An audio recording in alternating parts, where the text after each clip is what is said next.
Ibland om natten hör jag ett dunkande brus. Det måste vara röda linjen som går under vårt hus. Hela vägen från Ropsten till Norsborg.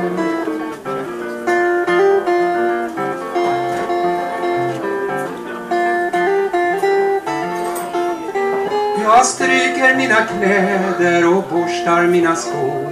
Sen tar jag röda linjen till torget där du bor. Samma väg som jag for i förrgår kväll.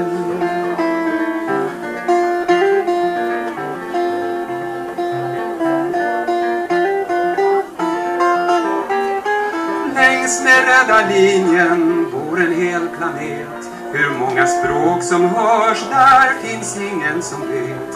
Och till Alby bibliotek är det kö.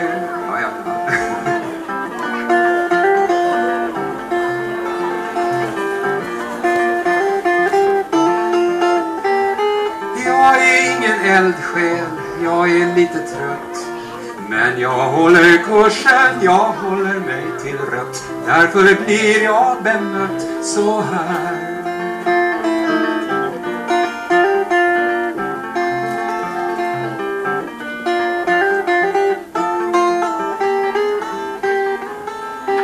Sälj mina böcker och begrav mig när jag dör. Längst ner under asfaltsparkens kulle, så jag hör nummer 13 när hon kör mot Örnsberg.